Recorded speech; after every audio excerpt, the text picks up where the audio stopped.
Okay. Yeah. Mm.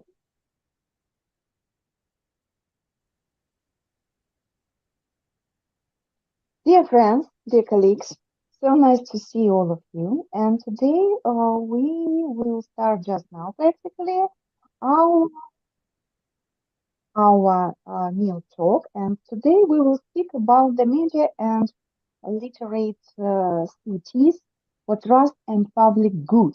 So, today we would like to discuss with you and with our wonderful speakers the following ideas of our webinar. So, we would like to speak and to discuss with our wonderful speakers about MIL university cities, professors, students, employees, and visitors as citizens. Of course, we will discuss very interesting, profitable, and very fashionable idea about the artificial intelligence and ethics.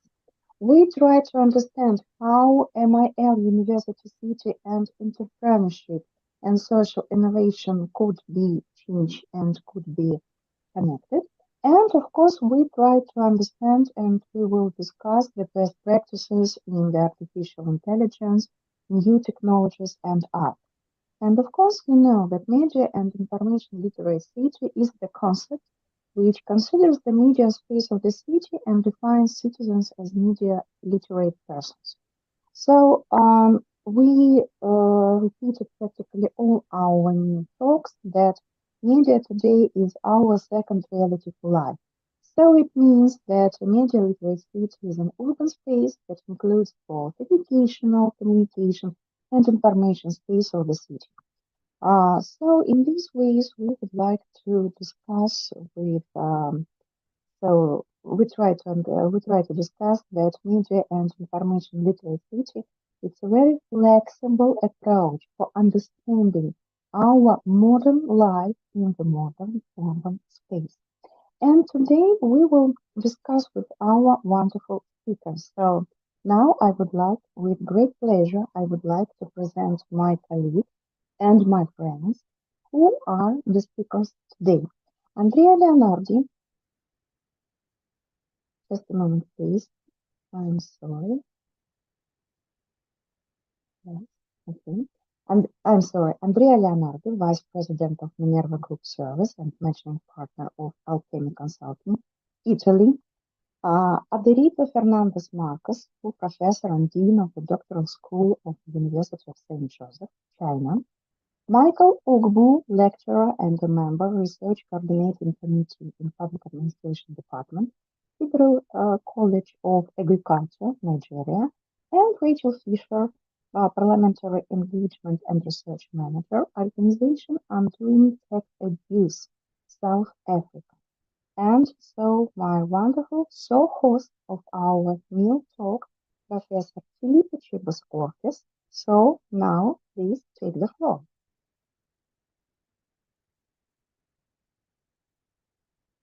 Felipe, your microphone, please.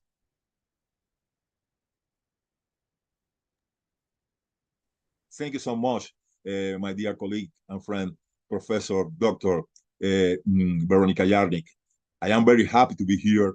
I want to welcome everyone together with you, of course, co-leadership of the Innovation Working Group of the Innovation UNESCO Mill Alliance, like me.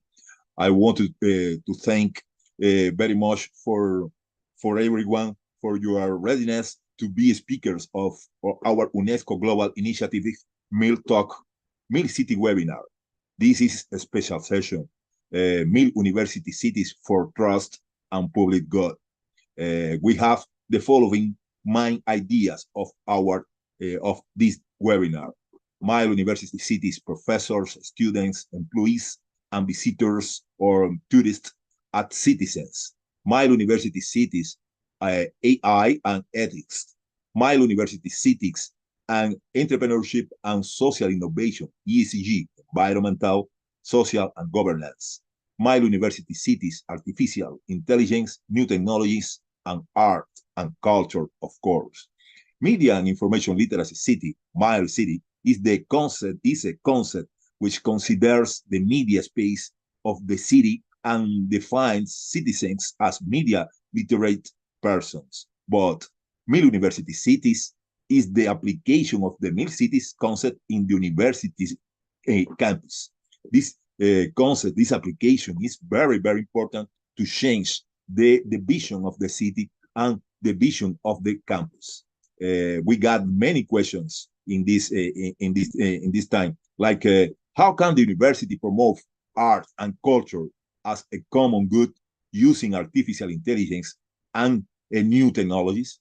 How can contemporary universities promote trust and the common good in their digital and physical ecosystems in accordance with current times and in accordance with the concept Mill Cities? But this and other questions will be addressed during this webinar. We got wonderful speakers here, and they got the floor. Please.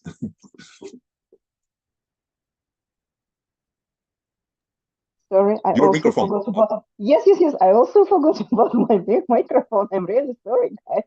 Okay, so let's start, and we will start from Andrea Leonardi, Vice President of Minerva Group Service, Managing Partner of Payment Consulting from Italy, and so his 10-minute speech.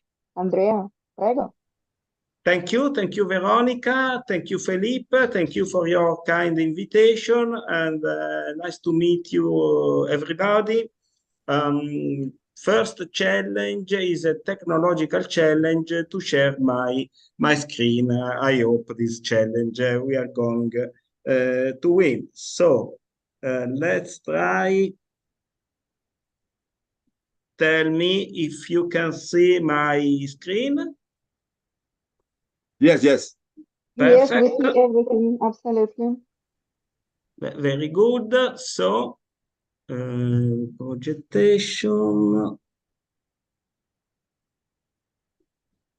presentation. So, just thank you. So, we're going to talk about this kind of topics. It's the point of view of compliance management. My company, Minerva Service, provide training, consulting, audit, and business assurance for compliance management. We support customer companies to meet their compliance needs, compliance to mandatory requirement or technical one. We will see in this short overview. So what about compliance management, artificial intelligence, mill indicator in for supporting trust and public good? We are going to talk about this. You can see all this topic as a chain, because we will try to understand what are correlation between ESG issues, as you know, Agenda 2030 of United Nations, and UNESCO Mill City indicators. Then, what are the correlation of Mill City indicators with objectives of trust and public good pursued by the universities? This is another huge topic. How we can support Mill City indicator? What are the roles? What is the role of ISO standards? Right? So we are going to see what about compliance. And what about the role of artificial intelligence to support compliance? So a really huge, huge challenge, a huge topic. We, of course, in these short times, we are going just to give an overview, a look to all these very articulate context, and this is my challenge to provide you an overview. So, first step, sustainability goals according to ESG and ONU Agenda 2030. They are articulated, they are huge, they are complex goals. How we can address in an integrated, in a systematic way, these goals? The state of the art, based on our experience, is toward a GRC approach. GRC means governance, means compliance, means risk management. Then we will give a look to this approach. So first aspect, we have a challenge to pursue ESG and ONU Agenda 2030 objective. Second step, how Mill Cities indicators can support this objective. These are very challenging objectives. It's not so easy to pursue these objectives. In this case, we can use Mill Cities indicator to support this kind of goals, this kind of objectives.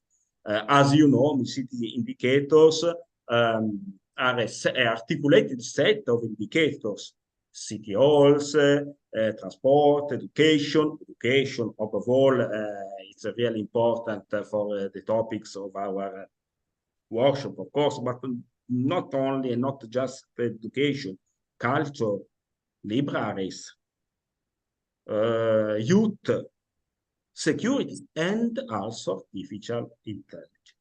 So, second step, we can use Mill Cities indicator to support the achievement of ONU Agenda 2030 objective. And it is a good starting point.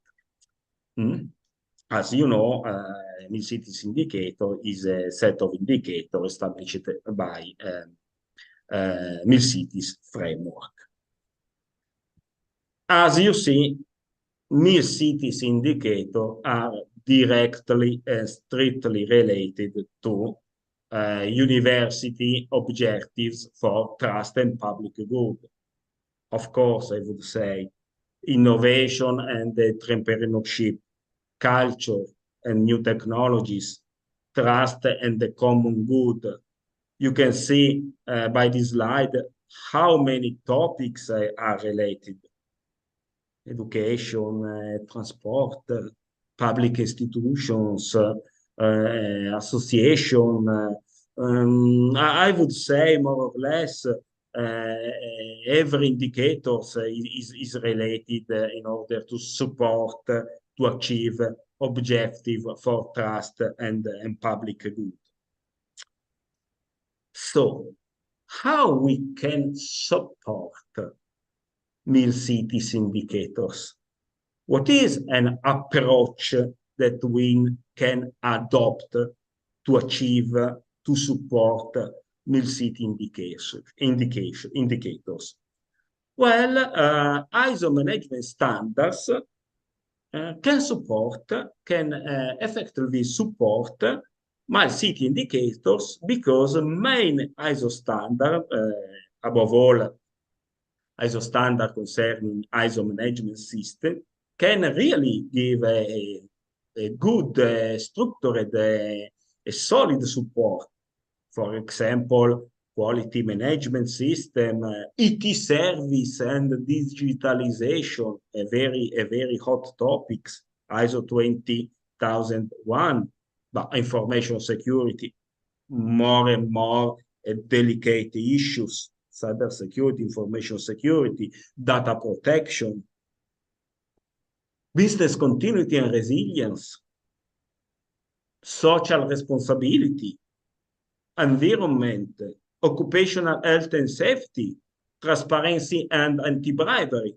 All these aspects, all these standards can effectively support Mill Cities indication, Mill City indicators, and then can be used by university to achieve objective of innovation, for example. More and more, based on my experience, university need a structured approach to these kind of topics. And the structured approach more and more is based on ISO standard. In this case, ISO 56002, that is the standard that address managing innovation, innovation management system according to standard ISO 56002, can support, can boost management system adopted by university. And then management system can support MERCT indicators.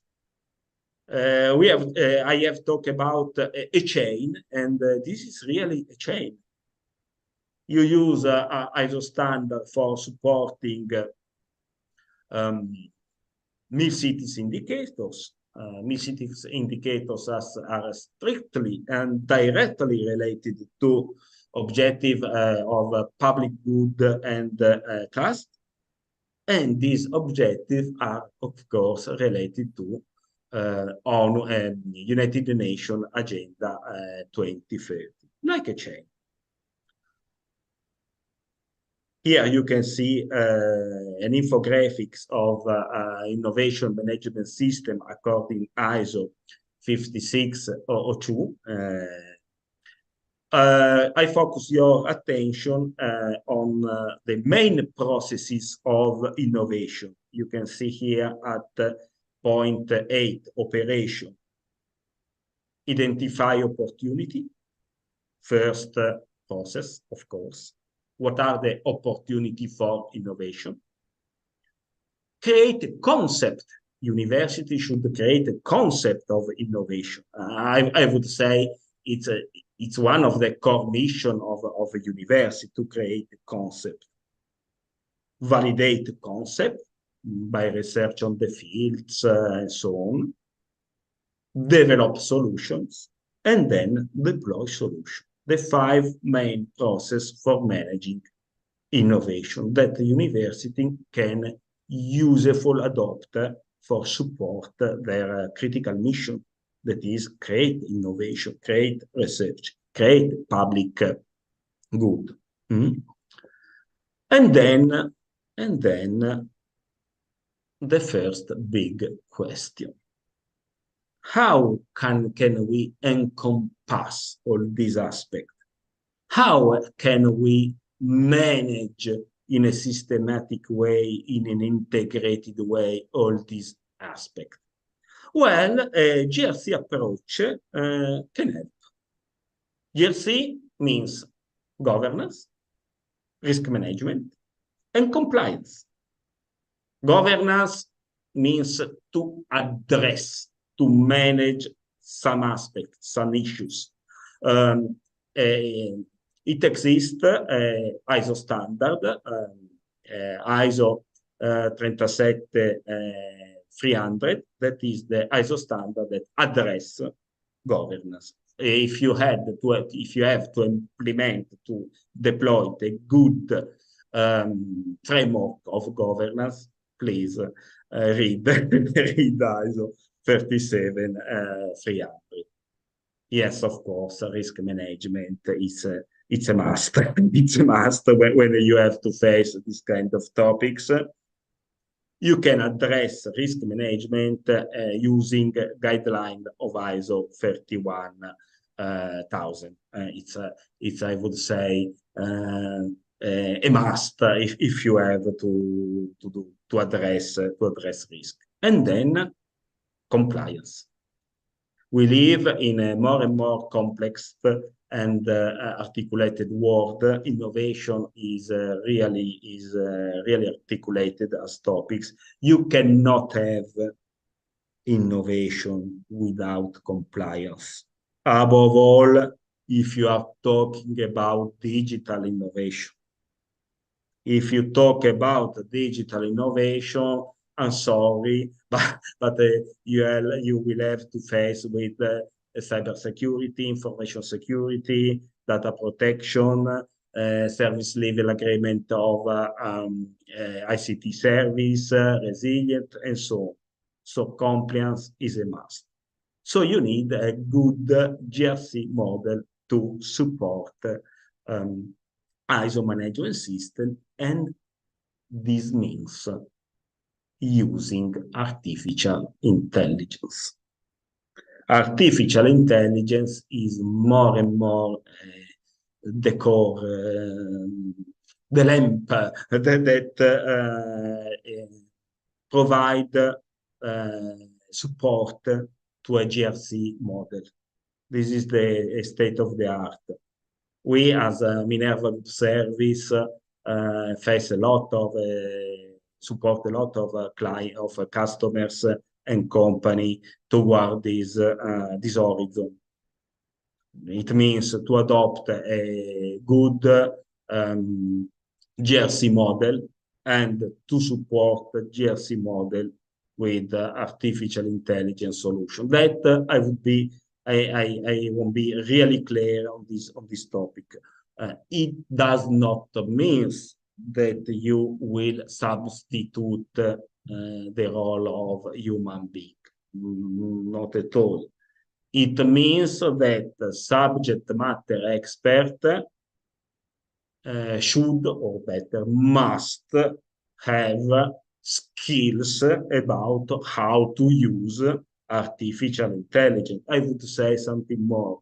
Skills in order to teach to artificial intelligence how to support for compliance. It's not so easy. There is not a magic wand and a magic solution. We are just at the end of this road. It's a long and windy road, as used to sing the Beatles. The road is really long, but this is the horizon. A good GRC model, governance, risk management, compliance, for support compliance using ISO standard, and so MISIP indicators, and so objective of a United Nations Agenda 2030, but with the support of artificial intelligence. Just a look to the future. We are going to have a specific ISO standard about artificial intelligence, standard under development, but I think on December or on January, more or less, it will be released. ISO 32001, Information Technology Artificial Intelligence Management System. So it will be a huge step forward toward a support of GRC model. Why don't we ask to the same artificial intelligence what itself think about its role to support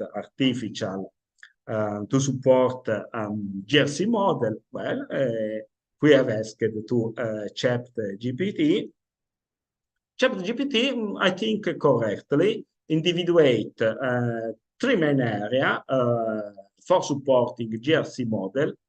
Supporting governance, because he can support to take more informed decision. That is, I would say, the core of the governance. The core of the governance is to control and to take decision. And yes, I agree with artificial intelligence about this answer. Very interesting, the answer about risk management to identify not only potential risk, but also anticipate the risk. Just as an intelligence agency. I think this is a really important horizon, and there will be very interesting development about this aspect. Above all, about cybersecurity. Yes, you can think about cybersecurity every day, and threats every day, and new risks. yes, in this case, artificial intelligence really can support cybersecurity to detect, to prevent risk scenarios. And then, of course, compliance. A lot of regulation, of international regulation, laws and so on, and so on, very different from nations, very different from industry.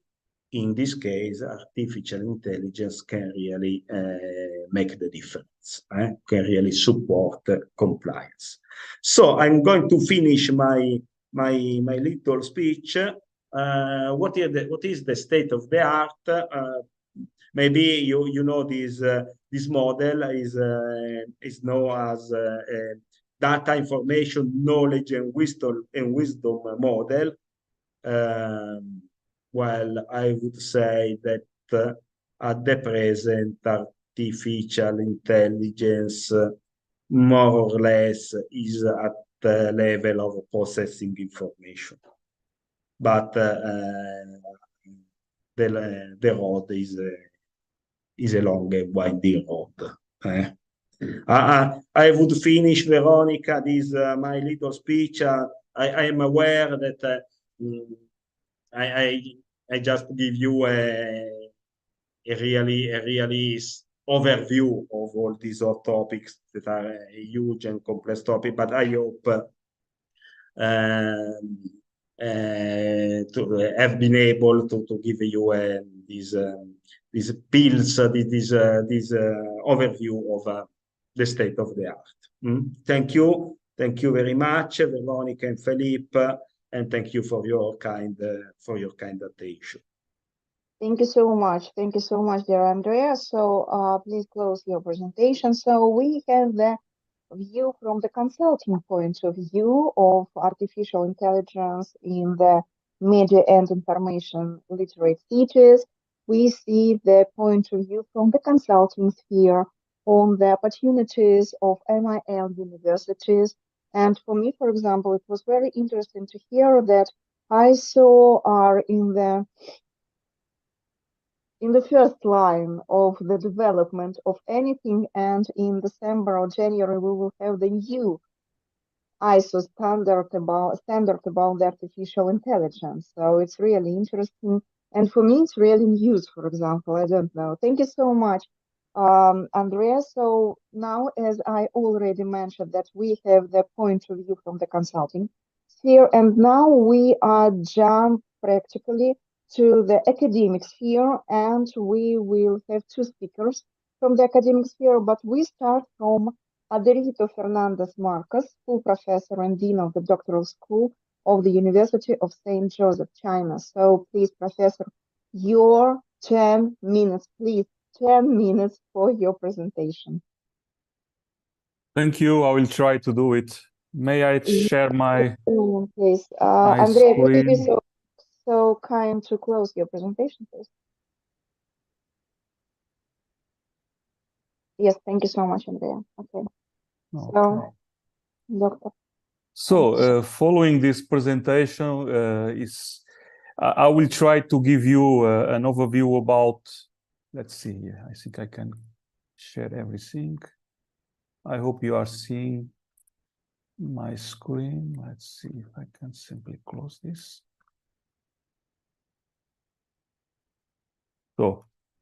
So I'm professor here in the University of St. Joseph, also professor in Portugal in the Portuguese Open University. And since 20 years, more than 20 years, we started in Portugal what we, in that time, we named the movement of digital media arts with a conference organized in each 2 years, the Artec conference. And myself, I created several offerings in the area of master, also a doctoral program running in Portugal in this specific area. And digital media arts is, I will say, an inter, multi, and perhaps transdisciplinary area crossing not only arts, but also technology, education, media, and other disciplines. And for this, especially for this area of the mill cities, the contribution will be is something that I'm still doing the reflection, because even mill cities is something new for me. It's, the first time I read some concepts about this was when I followed some conversation, actually an interview that Professor Philippe Chivas gave to a very good friend of mine, Professor Alexino, and speaking about these concepts. And but I think that we still need some time to do the reflection. So the title that I'm used to present for when I'm introduction these concepts is digital media art. The idea is for creating, intervening, because digital media arts is by nature an interventive form of art or interventive form of creative work. And also is an area where we do also research and investigating in intersection between media art and computing. I will try to give you a very short overview about the foundational influences on digital media art that we can see from the beginning of the 20th century, from the Dada movement, and then also an introduction about what can be an aesthetic of digital media art. Is still an area where the discussion is still running, so we still have space to create new concepts and to develop new discussions and conduct new discussions. And then research in digital media art. What can be the research in digital media art? And finally, a discussion if you have time. I will try, please just tell me when I will be reaching the end of my presentation. So one central foundational influences on digital media art. When you think about digital media art, we think about computers, digital media, something interactive, and of course connected to computers. But actually we can see the roots of digital media arts already in the Dada movements for 100 years before. Because we can see some of the characteristics of digital media arts that we can witness and see almost each day, because we can see already digital media arts being used in all forms and in all aspects of our life. We can see these characteristics there. So as you know, Dada was a movement started in the beginning of the last century in Zurich, Cabaret Voltaire, and had, among other characteristics, for instance, this piece, Rotary glass plates by Marcel Duchamp, actually one of the founders of the Dada movement. We already saw there this interactive aspect.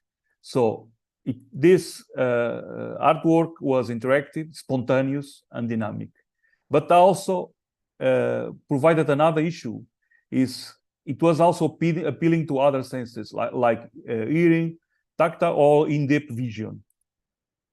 But also other things. For instance, this sculpture from Laszlo Moholy-Nagy, also one member of this movement, late movement, the connected sculpture movement. In this artwork, we could see silhouettes created by the movement of the artifact. So characteristics here also, again, volatile, certain sense of virtuality, spontaneous and dynamic, and appealing to other senses. I will go quite now straightforward on this, because some of these concepts, so we have in the Dada is the abstraction, spontaneity, and also chance. Chance is quite a very present characteristic in modern digital media arts, because chance is, let me say, on the foundations of using programming and algorithms to implement digital media arts. Then what we can also see, other movements, we don't have time here to present all these movements influencing digital media arts, but one of the movements is conceptual art, is still running, so we still have artists working, and they can be defined, and they also state they are part of this movement, where the concept is king. It's something that we also see in digital media arts. Actually, one of the founders, Josep Kosops, mentioned in his essay, quite famous essay, Art After Philosophy, all art after Duchamp, so one of the main founders, perhaps the main founder of Dada movement, is conceptual in nature because art only exists conceptually. So the conceptualists, they only use the concept and then they don't focus on the technique. So in conceptual art, the idea or the concept is the most important part of the work. We can also see this in modern digital media art. And also interesting aspect is not necessarily aesthetic. Is also another characteristic that we can still also find in digital media art. Some of people creating digital media art, some of them, they do not define themselves as artists. They only define themselves as creative persons. And sometimes they are not looking for aesthetic creation. They don't care about this. They simply want to explore technology. Another movement, Flux movement, where already, but still already in the computer era, but not yet in the personal computer era, where we could see the instruction generator or algorithm art, where the artist could simply program something, program an installation using already some form of computer means. And then we have the computer-generated transformations of visual through mathematical functions. Actually, Charles Cesuri was one of the pioneers, but since 30 years now, okay? And finally, we can see artificial intelligence and artificial life being also used, especially in the last years. But one of the pioneers works in these areas from Krista Somra and her husband, it was this Avov, is still working. This artwork is from 94, and is still working. It's possible still to visit. Is a kind of tank where the user can draw some two-dimensional object, and this object gets alive, so is transformed in the virtual being in the tank, and people can interact with this virtual being. So let's only summarize from that to evolve. We can see interactivity, we can see virtuality, so forms of volatility, so and the sense of virtuality. We can see the concept is king, art based on predefined instructions, and immersion of the public in the work of art, computer-generated procedures and control randomness, where we can put the systems, so the computer systems generating visual effects without, let me say, without a control, a visible control. Of course, we always have a kind of control, but this is why we name control randomness. We cannot foresee the results, okay? And then the exploration of concepts like life and artificial intelligence, okay? Let's see what can be an aesthetics of digital media, because we are dealing here with something that during, I will say, 20 years. I'm really sorry, but only 2 minutes, no more. Oh, okay. Then in that case, I will close now, okay? Yes, I'm sorry. okay. It's close, it's close. Okay, There is not worth to continue, because all this needs to be explained. I Otherwise, understand makes very no well. sense. Makes no Yes, sense, makes yes, no of sense. course. I'm Yes, sorry, sorry. Then I will stop everything here, is okay. okay? Yes, thank you so much. Everything is okay. I understand you very well, my dear colleagues, that you would like to share with us the news, the experience, the expertise, and the best practices. But unfortunately, we have not so much time. So in this way, I would like to say many thanks to our speaker, Dr. and Professor Fernandez Marcos. And also, I would like to say many warm words on behalf of Andrea Leonardi. Unfortunately, he has to go to the business trip. So he transferred to us many thanks for our viewers, our audience, and of course for our colleagues and speakers. Thank you so much. If you have any questions for our speakers, you can write your questions under the YouTube broadcasting or in LinkedIn. And now we also go on with within our academic sector. And now I would like to ask to share his ideas, thoughts, expertise, and best practices. Michael Ogbu, lecturer and a member, Research Coordinating Committee in Public Administration Department, Federal College of Agriculture, Nigeria. Um, Good morning, good afternoon, and good evening, Good, everyone. and good evening. I'm so happy to be here today. So happy to be part of this wonderful webinar. I want to especially thank the International Steering Committee of UNESCO Meal Alliance, especially my dear friend, Professor Philip, and Professor Veronica. You guys have been doing great, incredible work in piloting this affair, piloting this agenda about the meal cities. I can remember a few years ago when I learned about the initiative, it was more like an experimental idea. But look at where we are today. The initiative is already at the front of every narrative, innovative narrative, and all of that. Kudos, guys. You guys are doing well. So, about the theme of today's webinar, I find it very, very fascinating because it touches on the mandates of meal cities initiative. And it also kind of exposes the challenges that the meal cities initiative are currently facing in every area.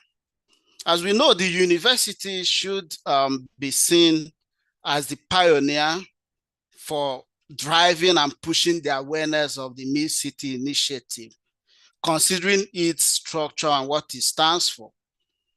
And so to speak, the universities are meant to be equipped with all the infrastructure and the structures that should drive this initiative, standing as a pioneer, standing at the front line.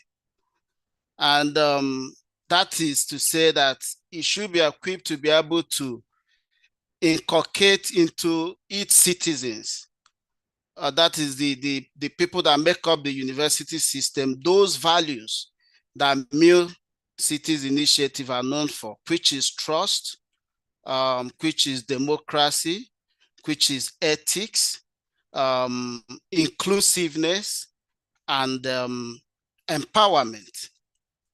And having said that, if these are found wanting in the structures of a university, it then will not be able to perform its roles in driving the initiative properly. And that is where truth and trust becomes the vertebrae, the backbone of this narrative today. Because I see trust being embedded in every other value that Meal Cities stand for. I see trust being the bridge that walks through the ethics that is needed, and all aspects of the Meal Cities initiative. So what is truth? What is trust, rather? Trust can be seen as that strong belief in the abilities and reliabilities and the truth of other people or other things.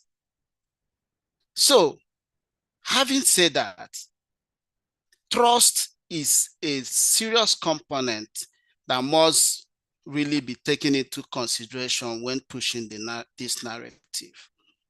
And why many universities in the world have been able to attain this enviable position of being seen as male university cities. We must also acknowledge the fact that there are some other universities, some of their contemporaries in the developing countries that are yet to get close to that. And that now begs the question, how could contemporary universities promote trust and common good in their digital and physical ecosystems in accordance with the current times?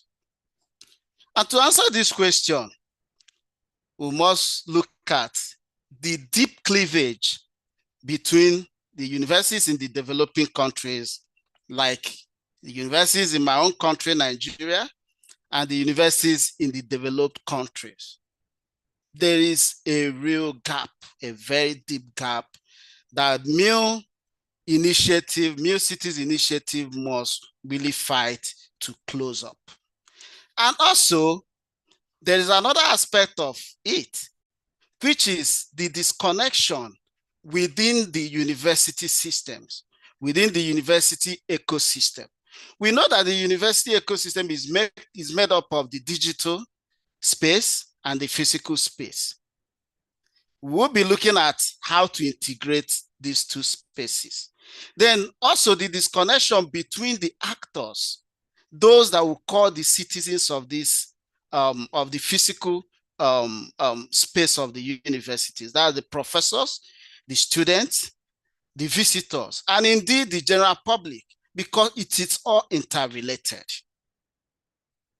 So now, what are we to do to close up these gaps, which is what we are addressing today?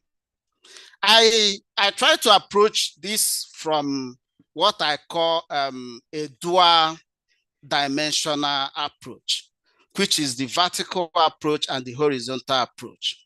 Now, the vertical approach entails that the core mandate of the Mule City Initiative be put into use, where universities from the affluent countries can actually work in collaboration with the universities from the developing countries to make sure that everybody is at par with pushing this initiative. So partnership and collaboration is a very, very cogent thing here. We must take the consideration that the weaker ones must be supported to meet up with the stronger ones.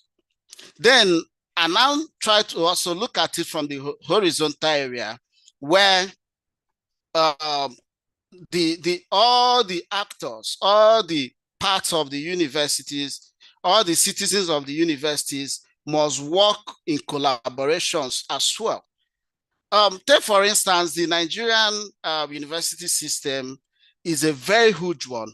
In Nigeria, there are about 170 universities, and there are over 2 million university students, which makes up about 2% of the entire population. So, and just like every other aspect of the socio-economic problems of the country, funding and accountability has been the issue. And because of that, there's been a disconnect, there's been this mistrust among all the stakeholders. This has to be worked on. So because when there's a disconnect, goals are not attained, goals are not achieved. Some of the places, some of the areas where we see clear mistrust in the university system in Nigeria is the lack of trust by students for quality of knowledge and academic performance. Most times the students get into the education system without even believing that they will come out with good grade. They don't even believe in the system to imbibe in them, to inculcate in them those core values and the educational performances that they require. So this is one area. Then there's also the lack of trust for compensation for the professors and the employees. We know about the incessant strike actions that have been going on in Nigeria. What is the problem? The professors feel they are not well compensated. The employees feel they are not well compensated. And there's also lack of trust within the employees, the non-academic and the academic. When the the professors are compensated, they feel, the non-academic staff feel cheated, and vice versa. So, and also, the students also don't even believe in the system, in the entire system, for their career growth when they leave school. So these and many more are the issue. The general public also are having doubts in the university system as well.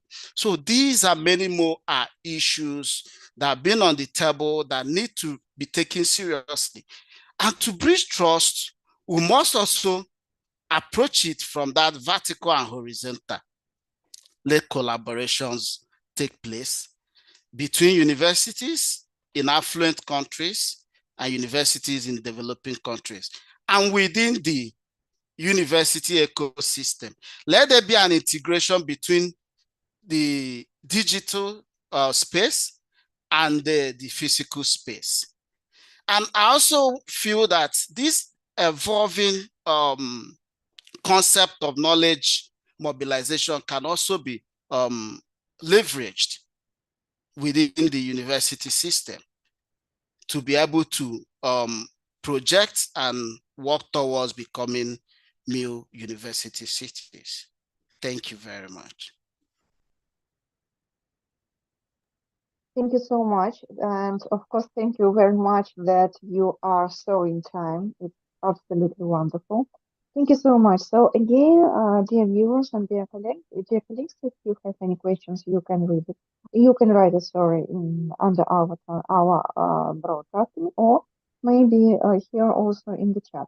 Okay, so I would like to mention that we had a point of view from the consultants here on what is artificial intelligence, how it works, and what opportunities do we have in MIL features for entrepreneurship, for example. Also, we have two speakers from the academics here, and absolutely two different views on the artificial intelligence and MIL city and MIL and media information literacy as opportunities also for collaboration between different universities. And now we jump to the another sphere, and now we jump to the non-profit and non-government organizations. And with great pleasure, I would like to present Rachel Fisher, Parliamentary Engagement and Research Manager, Organization Undoing Tax Abuse, South Africa. Rachel, please. Your 10 minutes, please. Great. You can share everything. It works. Yes, I shall.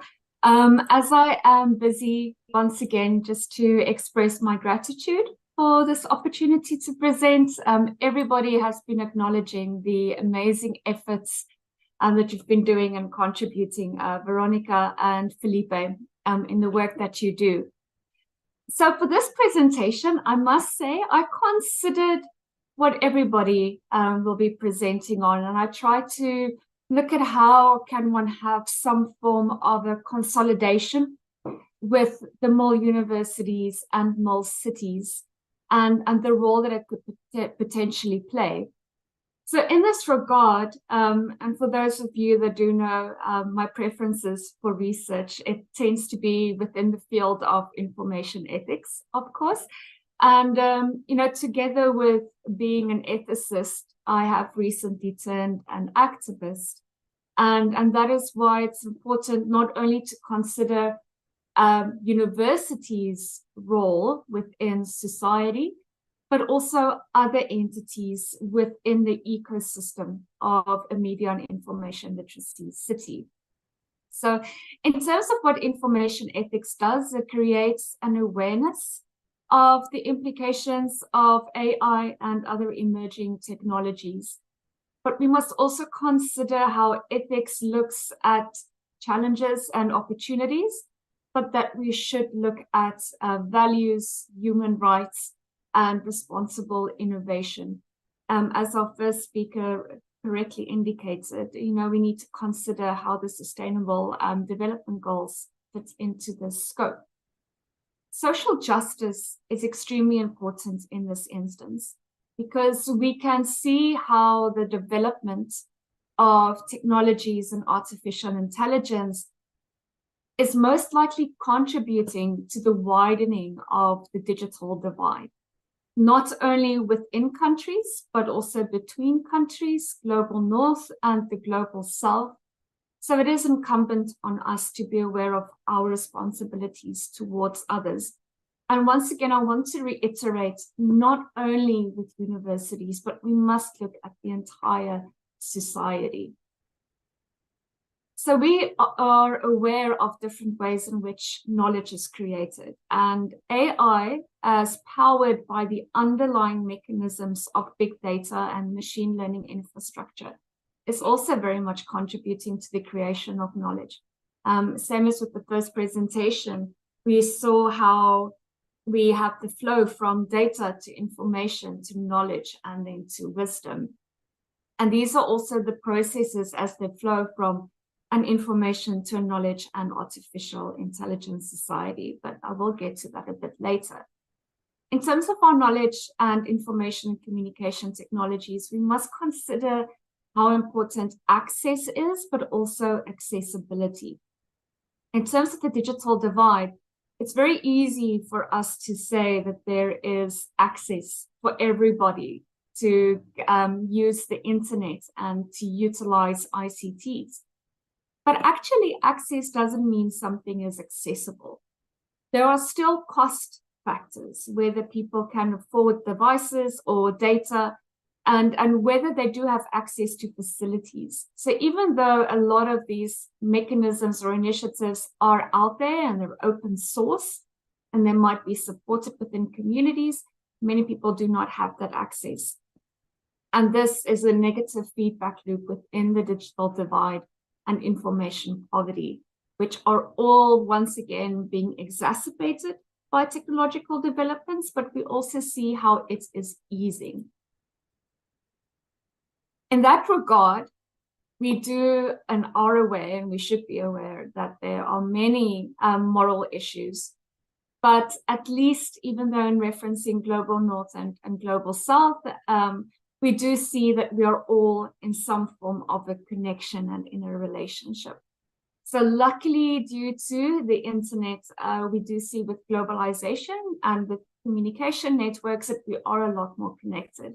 And if I can say, thanks to COVID, this process of having webinars and virtual engagements definitely has connected us a lot more, which is one of the great unforeseen consequences and advantages that we had of COVID. But once again, we need to consider the implications it has on people within the ethical domain as well, and making sure that there is fairness and justice in our engagements with others. But in the sense, being aware of the opportunities and dangers and disadvantages, we do have a responsibility. For those of us presenting here and many of those listening to our presentations and webinars today, we are the lucky few within the global society. We have access to technologies, we have sufficient funds, and we have the capability to utilize technologies. And this must be built into our environments. In this regard then, and reflecting again on the shift from data, information, knowledge, and wisdom, many of us are also aware of what it means to be part of an information or a knowledge society. So effectively, we are all part of an information society already because we do work with such high levels and amounts of information. But then utilizing that information towards economic and capitalist processes, we are selling online books, we are selling or sending out emails, and it doesn't really cost us that much, which shows just how we are all engaging within some form of a global knowledge economy.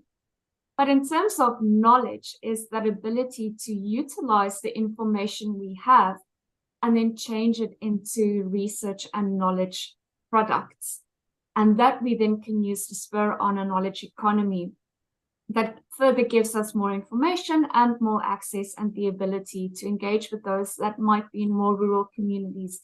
We are seeing many initiatives where our mobile devices are utilized as education tools, even as tools to collaborate with our governments to get access to good information. We also saw this in COVID, where people could access relevant information in terms of status and the spread of COVID, but also where they can get assistance. Very important then to be a global information society are 4 very specific pillars. And it is to have a well-maintained and developed ICT infrastructure. And that is something that could be missing within communities, societies, and countries that are lacking behind. But it's also very important to look at the content and the quality of information. And this is why media and information literacy is so important. Individuals must know how to evaluate the information that they come across. We do speak regularly about fake news or mis and disinformation. So just because there's so much information out there and actually too much, leading to information overload, it's very important to be able to differentiate between what is quality and lower quality types of information, because ultimately it influences our decision making. We also need good physical infrastructure, which is also something that is lacking within communities that are behind. Being from South Africa, we have instances, and for those of you that know or don't know, you're welcome to Google it. We have instances known as load shedding, where our power electricity supplier within the country, of which we only have one national entity known as Eskom, regularly sheds the load on our electricity and our grid, which means anywhere from 2 to even 8 hours, people do not have electricity. So even not having roads or power or water has an impact on whether we can be full-fledged knowledge societies. And then again, human capacity is extremely important. We can have a wealth of information and infrastructure, but if our people are not trained, we cannot further and evolve in what we would like to evolve in. And this then links again with more cities and then the universities in developing our capacity. Just a quick consideration that there is a difference between information and knowledge societies, but there are also definitely spaces where they do come together that might be more gray, that it's not easy to differentiate, and it's not a big problem, but it showcases the importance of education.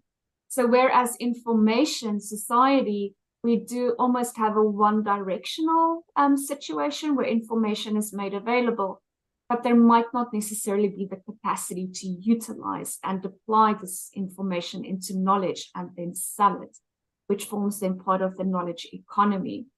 So we do have educational, cultural, and linguistic barriers. Professor Felipe here also does a lot of research on intercultural communication, and that's certainly something that he can delve into more with cultural and linguistic barriers. Interesting then with the rise of AI is that we are seeing the importance of artificial intelligence societies and how this growth is taking place. So most cities have this responsibility to make sure that this entire ecosystem is developed, but also maintained. Because as technology continues to grow, people will fall more behind. So with an AI society, this is only going to become a lot bigger, because we are seeing how jobs are being automated, processes are being streamlined. So there are very good chances that people will maybe lose their jobs because they are no longer necessary. And this has severe ethical implications within all our industries and our communities. Because even though AI is increasing development and our progress, it does have unforeseen consequences and knock-on effects. So there can be a decline We can see a type of a dystopian AI society taking place where the needs of humans aren't being prioritized and being met. And we need to guard against it. We guard against it by being aware and having an ethics awareness. We guard against it by promoting media and information literacy. But we do need the support of policies and legislation to guide our decision-making and the development, the design, and the implementation of these technologies. Because else, in not being aware of cultural and other diversities and the impact technologies have on societies, we are going to see instances of injustice. And together with global poverty, we cannot afford more injustices taking place. So there is a form of a blueprint that must take place, and that's something that most cities and universities definitely can lead towards, being champions of access, the utilization and interpretation of media and information. And it's a role that's not only from the top down in terms of governments, it's not only exclusive to universities where we have the privileged few of our global society and economy, but it's also looking at grassroots communities and how these cities can play a role within grassroots communities. It's looking at principles of the Sustainable Development Goals, which the first presentation also delved in, but particularly SDG 16 on justice, peace, and inclusivity, where it's important to look at the entire system and communities. And then ultimately what this is so important for is that MIL and media and information literacy competencies must make sure that nobody is left behind. Taking into consideration the growth and the expansion of information and communication technologies, that inevitably there will be divides getting bigger. And once again, it's incumbent on us when ensuring social justice that we take what it is we know, our capability and the access we have and the resources we have to make sure, and being our social responsibility, that nobody is left behind, whether it's within our own communities, whether it's in global communities. The message is we are all responsible in some form or another. Thank you. Thank you so much, Rachel. So thank you so much for your presentation. So in this way, I would like to summarize this part of our webinar and our new talk. So I would like to say that we have the point of view on the problem through three different points of view. We have the point of view from consulting sphere, we have the point of view of academic sphere, and we have point of view of non-government and non-profit organizations. I would like to say that there are absolutely different approaches for understanding the problems, but it seems to me that there is the most good idea to complete and to gather all these different points of view on the one problem. So, summarizing the first part of our webinar and presentations of our speakers, I would like to say that first of all, of course, if we speak about the consulting sphere in MIL cities or MIL university cities, it's necessary to say that, of course, it's very interesting to know that practically next month or 1 month, we will have the special ISO standard about the artificial intelligence, despite of all the scandals which we have last 2 days about open AI and the business struggle between Microsoft and one of the organization in this area. So, of course, I would like to mention and I would like to underline the idea of Michel Ogbu when he talked about the opportunities of collaboration between different universities all over the world and around the continents. It's really very interesting and it's very potential idea, it seems to me. And of course, it was absolutely wonderful and very interesting point of view about the artificial intelligence and art in the university. And of course, when Rachel talked about the information ethics, and by the way, I would like to highlight the difference between information society and knowledge society. It's very interesting. And it seems to me that there are the opportunities for the development also of MILCT approach because it's rather flexible, it seems to me. Okay, so on this wonderful note, I would like to transfer the floor to Professor Felipe Tripas-Ortiz.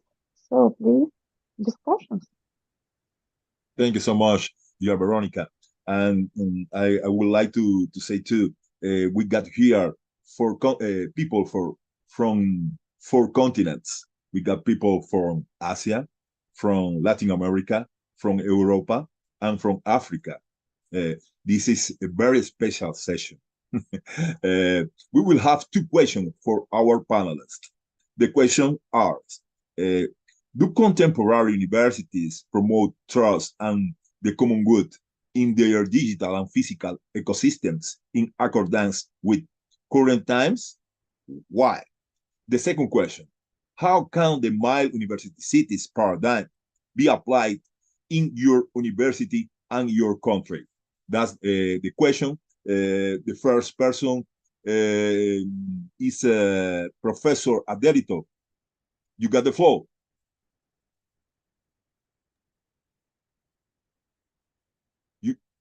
You are here, Professor Adelito? Yes, I am. I'm Oh, still here, thank you you. know.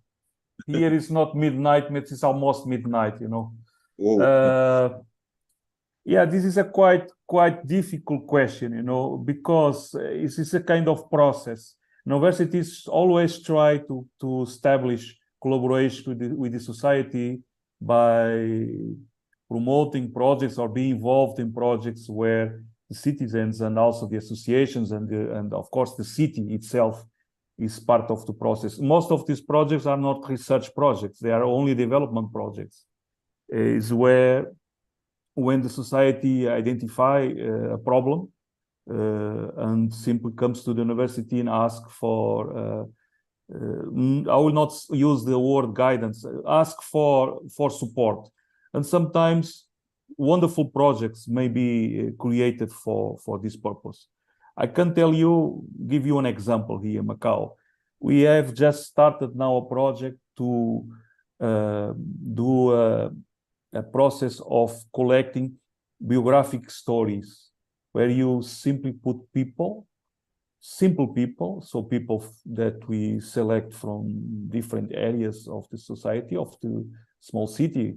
Macau is a very small territory. We are 500,000 of inhabitants. You know, is a special administrative region of China, quite international one. In my university, we are between students and professors and staff, we are more than 50 nationalities, different nationalities. And in that point of view, the project in Portuguese is Conta-me. Tell me. Conta-me a tua história. Tell me your story. Where you simply ask people to tell about their own stories.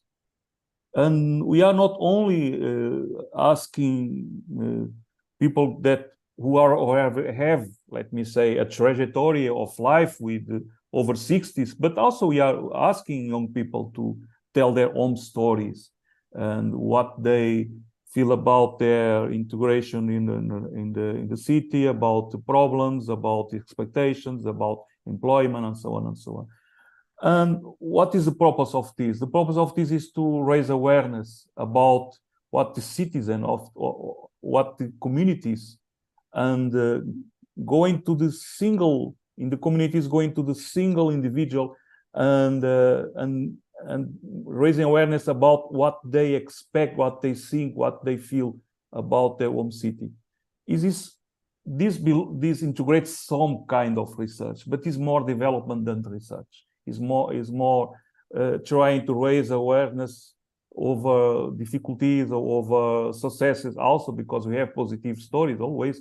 The city is not only a set of problems, it's also a set of successes, and we should also raise awareness about these successes and perhaps promote them in order to generate a kind of contagious process. Okay, And but again, it's a very difficult, quite difficult question, because I think the universities are trying to do it. And when you see this mill cities movement, I will call movement, and with these wonderful different steps to implement what can be a mill city or mill university or mill department or faculty, I think this is helpful for us, as for instance, the goals of the United Nations for 2030, you know, these are also for us. All universities in all over the world are trying to follow these goals, and at least trying to implement some of these goals. And also the mill cities, I think, is also helpful for us for identify the avenues of activities that we should implement, not in all, of course, not on all avenues, but at least through certain parts of the mill cities criteria and lines of development. But I think the universities are doing their best to do it. Of course, some have more resources than others, but the universities more and more are doing this, trying to follow this path to promote the integration by some way, the integration of the city as a place where people can be happy, if I may use this word. Yeah. Thank you, dear Professor Aderito. I like so much to hear you, because at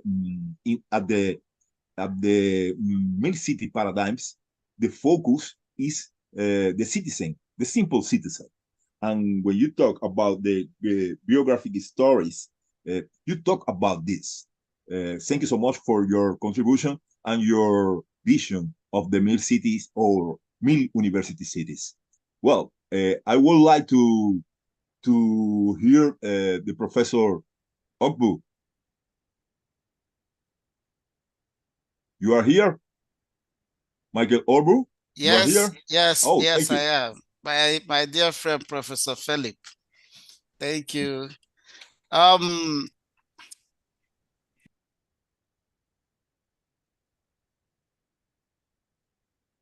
Well, please, Professor Michael Ogbu, your Okay, phone. Oh, can you yeah, hear me yes, now? Okay. yes. Okay. So the question is, do contemporary universities promote trust and the common good in their digital and physical ecosystems in accordance with current times? Why? Right? So the truth is, to a great extent, yes, they are. They do promote, but it's still contextual. While some universities who have already attained that enviable position of mill university cities have shown by all indications that they promote trust and common good. Some of the other ones, mostly the ones in the developing countries, haven't. And the reasons are they revolve around ethics. They revolve around culture. Recently, I had the opportunity of visiting Toronto, and that's in Canada. And one of the first things I did was to take a tour of some of the universities.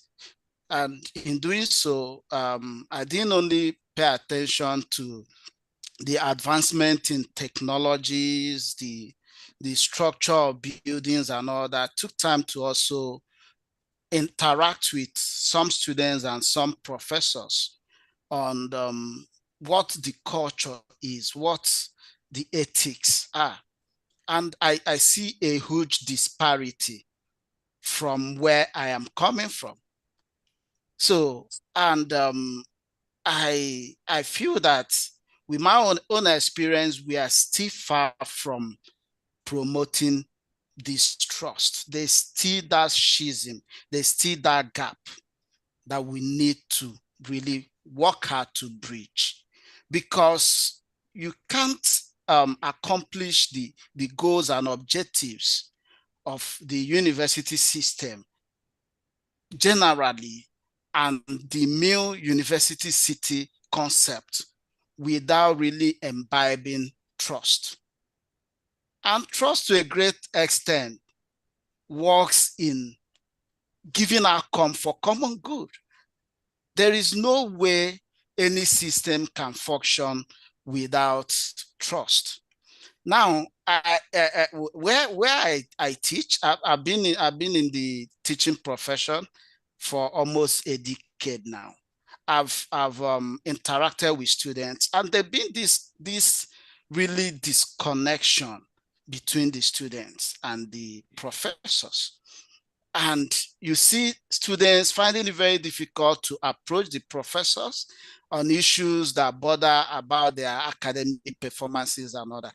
There was a day one of them, because I tried to make them comfortable, mostly those that I take through the annual research project. I made them comfortable because I found that most of them are not even willing. They are just doing these projects because they feel it's just a statutory mandate, a kind of ritual that they need to fulfill as part of. They don't even see the gains of the research results because nobody gets to communicate these gains to them. So communication is a very key in partnership, in building trust. The professors must find a way to be able to let everybody understand the essence of all the projects that are being carried out. And they need to also be a trust. The students need to understand that they won't leave the university system still not sure if they will get jobs, because that's the problem. You see, you've put in a whole lot while in school, and you come out to get a job is a problem. Why those you know you are much better than get jobs because maybe they know people who can help them. These are things. It's for Nigeria and other developing countries a very complex situation, and that is why Mill City Initiative is a very, very necessary tool in trying to do. We must drive it at all levels of our education system. We must. I personally, I'm going to find a way to set up an initiative because I've tried to communicate Mill to my students and my colleagues, and it's still much like an abstract thing to them. So I am thinking of, after like this webinar, this outfit right now is like a springboard for me. I'm going to take more decisive actions in doing my part and getting other people on board to pursue this. So yes, to a great extent, we are still trying to promote trust, but we need to be more assertive. We need to be more audacious in doing so. Thank you. Thank you so much for your contribution, Michael Otto. Of course, we got many highlights in your presentation. The combat to fake news, for example, with and post-truth is necessary to build bridges. Like Rachel Fisher said, we need combat to the cultural barriers to communication. This is very important for this approach. We need to build a new point, a new bridge, and but with ethics. We need ethics. We need a communication, like you said, but with ethics. We need artificial intelligence and art, like the way to build ethics and for relevant points like freedom, justice, democracy.